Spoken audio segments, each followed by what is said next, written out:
नमस्कार, स्वागत है आपका बिहार समाचार में। बिहार में बीजेपी और नीतीश कुमार की पार्टी जदयू में भयंकर लड़ाई हो गई है। ये बिहार सरकार कभी भी गिर सकती है। तो वहीं बड़ी खबर है कि लालू यादव जेल से बाहर आने वाले हैं। साथ ही अब तेजस्वी यादव, पप्पू यादव और चिराग पासवान ने मिलकर बिहार सरकार के खिलाफ जंग का ऐलान कर दिया है। तो आज की बड़ी खबरों पर बात करने से पहले आपसे अनुरोध है, कृपया वीडियो को एक प्यारा सा लाइक अवश्य कर दीजिएगा।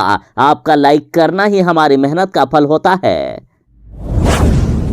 बीजेपी और नीतीश कुमार की पार्टी जदयू में भयंकर लड़ाई हो गई है। देखिए, बीजेपी नेता संजय जायसवाल ने जदयू को चेतावनी दे दी है और कहा है कि हम चाहें तो रोज करा सकते हैं आपके 50 कार्यकर्ताओं को शामिल। बीजेपी ने जदयू पार्टी को बर्बाद करने की धमकी दे दी है। बीजेपी ने कहा है कि यदि हम चाह लें तो जदयू पार्टी को बिहार में बर्बाद कर सकते हैं, उसका नामो निशान खत्म कर सकते हैं। हम चाहें तो उनके 50 कार्यकर्ताओं को अपने साथ शामिल कर सकते हैं। देखिए, जदयू और बीजेपी के बीच लड़ाई लगातार बढ़ती ही जा रही है और तेजस्वी यादव पहले ठीक ही कहा करते थे कि ऐसा कोई सगा नहीं जिसे नीतीश ने ठगा नहीं, और ये बात अब सच साबित हो रही है। देखिए, लखीसराय में जदयू अध्यक्ष ललन सिंह की मौजूदगी में बड़ी संख्या में बीजेपी कार्यकर्ताओं को जदयू अपने पार्टी में शामिल कर लिए। फिर क्या था, इसके बाद बीजेपी नेता पूरी तरह से जदयू पर बौखला गए हैं। देखिए, बीजेपी नेता संजय जायसवाल ने जदयू को कड़ा संदेश यानी चेतावनी देते हुए कहा कि हमारे कुछ कार्यकर्ताओं को जदयू अपने पार्टी में शामिल करके बीजेपी का कुछ नहीं उखाड़ लेगी, लेकिन यदि हम चाह लें तो जदयू के 50 कार्यकर्ताओं को हम डेली अपनी पार्टी में शामिल कर सकते हैं। सीधा सीधी बीजेपी का कहना है कि जदयू ने गठबंधन धर्म का पालन नहीं किया और अब उन्हें इसकी सजा जरूर ही मिलेगी।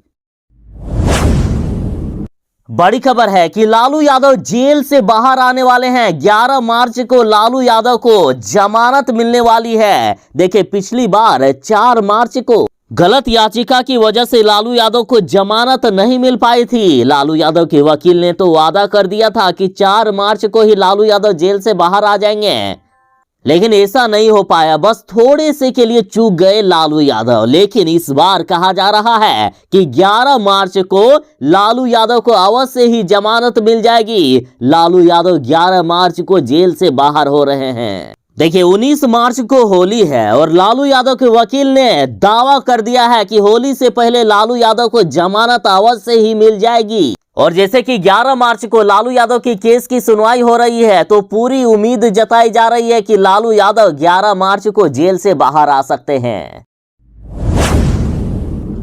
बिहार के मुख्यमंत्री नीतीश कुमार जी ने बड़ी घोषणा कर दी है। मुख्यमंत्री जी बोले हैं कि 5 राज्यों में चुनाव होने के बाद बिहार में जातीय जनगणना होगी। मुख्यमंत्री नीतीश कुमार जी ने बिहार वालों के लिए बड़ी घोषणा कर दी है। मुख्यमंत्री जी बोले कि 5 राज्यों यूपी, उत्तराखंड, मणिपुर, गोवा और पंजाब के चुनाव संपन्न होने के बाद बिहार में जातीय जनगणना के आसार हैं। मुख्यमंत्री जी ने सोमवार को कहा कि 5 राज्यों में चुनाव होने के बाद जातीय जनगणना होने की पूरी संभावना है। मुख्यमंत्री जी बोले कि हम लोग एक मत में हैं। निश्चित रूप से राज्य सरकार ये करना चाहती है। हमने इसको लेकर पूरी रणनीति बना ली है।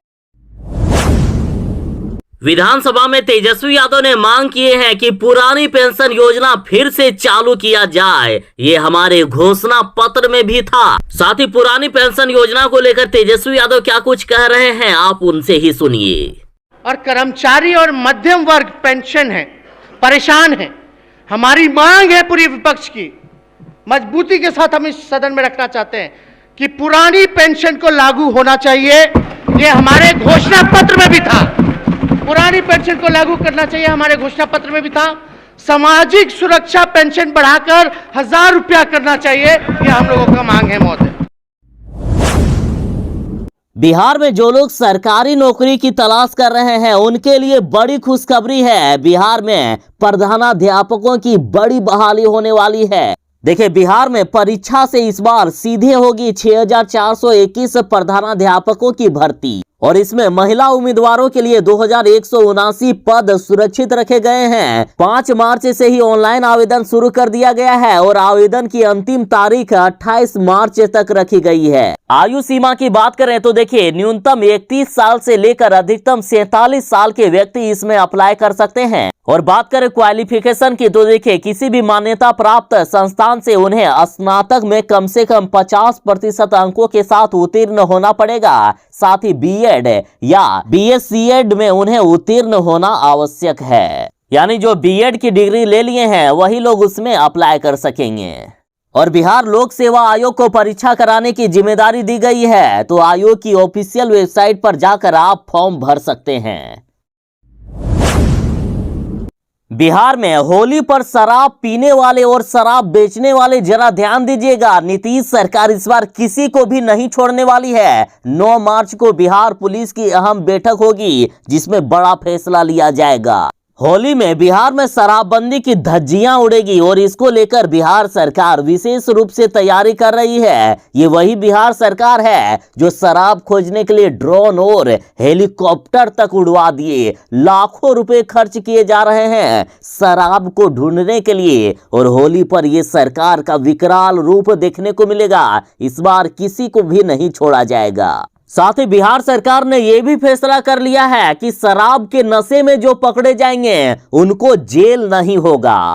बस गिरफ्तार किए गए शराबी को इतना बता देना होगा कि उन्होंने आखिर कहां से शराब खरीद कर पी थी, या शराब माफिया का नाम यदि वे बता देते हैं और ये सच साबित होता है तो उन्हें छोड़ दिया जाएगा। शराबबंदी पर लगातार सरकार पर ये आरोप लगते हैं कि सरकार सिर्फ गरीबों को पकड़ती है, लेकिन होली के अवसर पर सरकार ने बड़ा फैसला कर लिया है कि कोई भी शराबी को जेल नहीं होगा यदि वे इतना बता देंगे कि उन्होंने कहां से शराब खरीद कर पी है।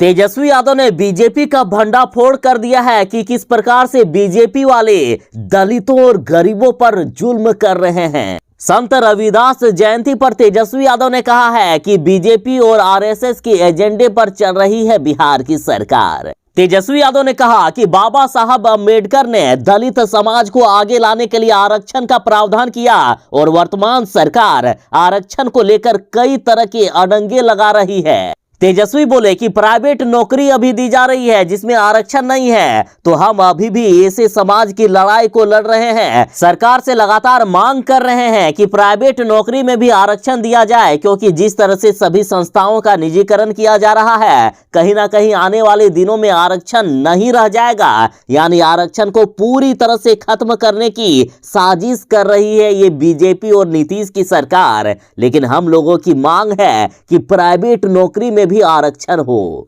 साथ ही तेजस्वी यादव बोले कि हमारे नेता लालू प्रसाद यादव ने समाज के गरीब, पिछड़े और अति पिछड़े सभी को न्याय दिलाने के लिए काम किया। हम चाहते हैं कि समाज के जो भी पिछड़े लोग हैं वह भी मुख्य धारा में आए।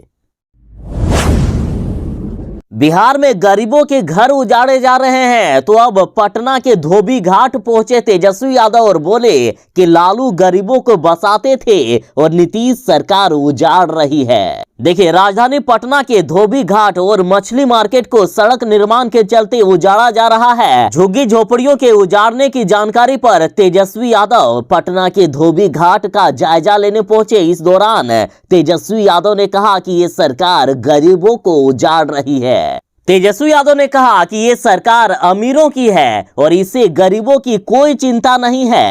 तेजस्वी यादव बोले कि पटना में कई जगह है जहां गरीबों को आसानी से शिफ्ट किया जा सकता है। अतिक्रमण के नाम पर जो मार्केट तोड़े जा रहे हैं उस मार्केट को भी शिफ्ट किया जा सकता है, लेकिन सरकार ऐसा नहीं कर रही है क्योंकि ये सरकार को गरीबों की कोई चिंता नहीं है। नीतीश कुमार यहां से चंद कदम दूर रहते हैं, लेकिन उन्हें ये पता ही नहीं होगा कि सैकड़ों साल पुराने धोबी घाट को तोड़ा जा रहा है। उन्हें अपनी गद्दी की चिंता है, लोगों की चिंता उन्हें नहीं है। तेजस्वी यादव बोले कि हम विधानसभा में ये सवाल उठाएंगे, गरीबों के साथ हम नाइंसाफी नहीं होने देंगे। तेजस्वी यादव बोले कि लालू प्रसाद यादव गरीबों को बसाती थी और आज नीतीश सरकार उसे उजाड़ रही है। ये गलत है, वे इसे होने नहीं देंगे।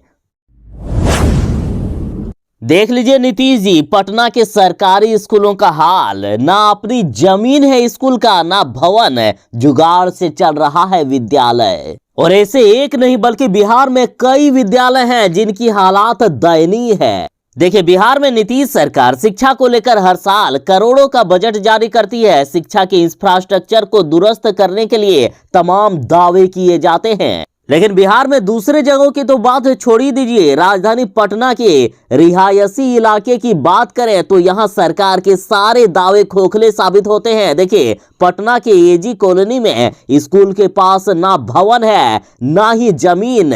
वर्ष 1988 से ये मिडिल स्कूल चल रहा है। देखिए किस प्रकार से स्कूल का गेट बांस के पटरा से बनाया गया है। इस विद्यालय में 2 कमरे हैं जिसे एस्बेस्टस से ढका गया है। इस विद्यालय के सभी बेंच टूटे हुए हैं, चाहे हाई बेंच की बात करें या लो बेंच की। सभी बेंच 2-3 ईंट लगाकर जुगाड़ से खड़े किए गए हैं और प्रतिदिन काफी संख्या में बच्चों को इन ईंटों की वजह से चोट भी लगती है। यहाँ शौचालय की सुविधा भी काफी खराब है, जिससे बेटियों को काफी ज्यादा परेशानी होती है। बरसात में पानी भी टपकता है, तो वहीं विद्यालय की कोई दीवार नहीं होने की वजह से एक क्लास का आवाज दूसरे क्लास में भी जाता है। और सुनिएगा तो सुनिए इस स्कूल की दर्दनाक कथा। पटना के सरकारी स्कूल में घर से पानी पीकर नहीं आती है छात्राएं, क्योंकि स्कूल में शौचालय नहीं है। बहुत हो गया, पप्पू यादव इस बार बिहार सरकार को नहीं छोड़ने वाले हैं। बिहार में माफिया राज, भ्रष्टाचार, अपराध और बेरोजगारी के खिलाफ आज 7 मार्च को पप्पू यादव राजभवन मार्च करेंगे। पप्पू यादव की जन अधिकार पार्टी का कहना है कि आज जो बिहार की दुर्दशा है उसमें जमीन, शराब, बालू, मेडिकल, शिक्षा माफियाओं का, भ्रष्ट नेताओं और अधिकारियों एवं कर्मचारियों का संरक्षण है। मतलब सीधा सीधी पप्पू यादव जी का कहना है कि बिहार में माफियाओं को नीतीश और बीजेपी की सरकार ही संरक्षण दे रही है। तो वहीं पप्पू यादव की पार्टी ने कहा है कि बिहार के नेताओं ने जनता के पैसों को लूटकर बड़ी संपत्ति बना ली है। बिहार में महिलाओं की इज्जत और आम लोगों के जान माल के साथ खिलवाड़ हो रहा है और इन सब के खिलाफ एक जंग लड़ रहे हैं पप्पू यादव, और इसी को लेकर 7 मार्च को राजभवन मार्च किया जा रहा है। तो वहीं पप्पू यादव बोले कि बिहार की पूरी जनता इसमें शामिल हो रही है। पप्पू यादव बोले कि आज होने वाला राजभवन मार्च बिहार की जनता का शंखनाद है। अपने हक, हुकूक और इंसाफ के लिए आम जन का जोरदार आगाज है। आप अवश्य इसमें शामिल हो।